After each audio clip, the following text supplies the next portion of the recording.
Ako madam, piliin niyo ang masabi ko. Permission test ka, hindi mo masasabing tama yun. Kasi prangka lang si Lolo, hindi naman talaga siya nagpapasahod para bigyan para No, siya. no, may ano. Boss. Narinig ka. Sumagot ka na rin. Sumagot ka na rin naman. Hindi lahat na dahil sa yung pagkakaintindi sa sinabi na hindi pa pinapasahod si Kay. Kung totoo siya, dapat dinulog ka rin siya ng hanggang kasi masakit sa kaya yun eh. Iginala mo ka ng mabag. Hindi sa alam sa kailangan. Huwag mo akong tawagin na Nay, okay na sa amin yung pangalawa lang na doon. Hindi yung sasabi mo hindi pinapasahod. Pili niya na nanood. Sa ama naman siya, prangka lang naman siya.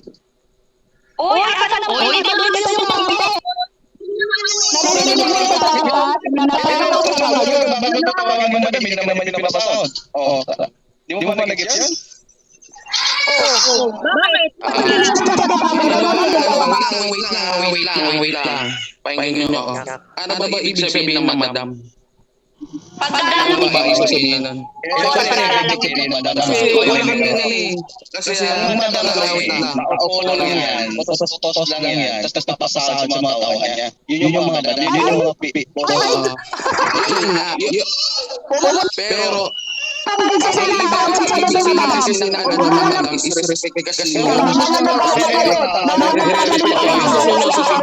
ano gusto nyo sasabihin? Namin, hoy na namin. Ganun yung tawagin ninyo. Feeling. For example, kung gusto mo rin sa yun yung tawagin mo ganun yung para na mag-gusto magsapitoin. Yun yung kasalanan ng pag-respect. Kasi si Bibi sa nanay na tinatawag ang madam. Hindi yung sasabihin mo na hindi na naman kita pinapasahod para tawagin mo kung madam. Alam mo naman yung gusto parang ng ganit.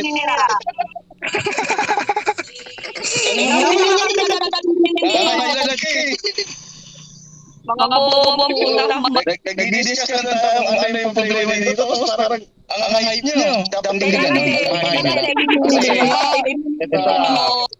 Pag nyo yung masyadong seryoso yung emotion nyo dito sa laro. Laro lang to. Naglaro kayo dito. Magiging may stress. Ba't ka sumusugo dito? Laro lang pala eh. Ba't kayo sumusugo? Dito pumunta ka para maayos. Halika nga dito. Ano ba yung tingin niyo pumunta lang dito pa ibibigay sa sumusugod? Ano kailangan? Anong meron ka? Pumunta ka dito. Sasabihin niya sumugod. Halika dito, night.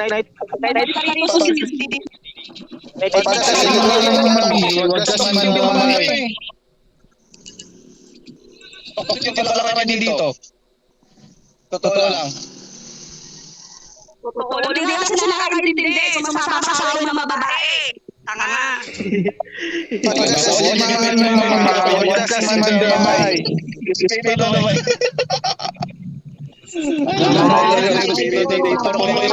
Pero yung bunga ngayon, lumalabas talaga ng gusto. Yan ba yung respeto sa inyo? Yan ba yung tinuro ng mga magulang niyo? Yan ba yung pinasa sa mga magulang niyo? Pinasa sa inyo? Yan ba talaga? Nakita niyo yung sitwasyon ngayon. Wala naman siguro kayo.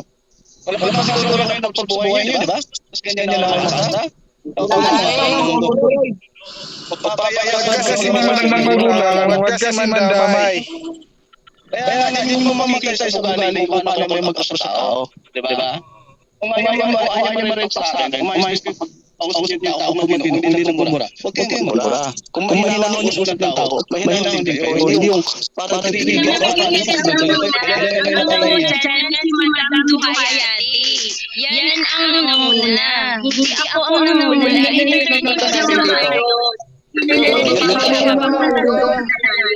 Ay, pag-usap lang kami dito. Dito sila. Pero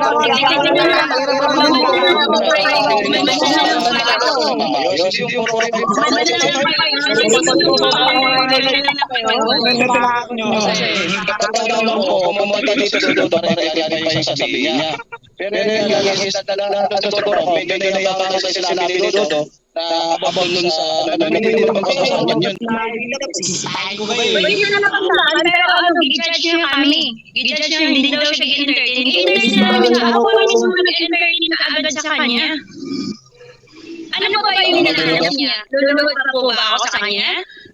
Mali po kasi yung sinabi nga niya sa sir. Kahit ako na-offend ako dun kaagad, kaya nagalit ako agad. Ano ba pagkasabi ni Dodo? Ang pagkasabi niya, hindi daw po siya tatawagin kasi hindi naman daw siya nagpapasahod sa akin. Di ba? Dapat hindi siya magsasabi kasi hindi niya alam. Hindi naman daw siya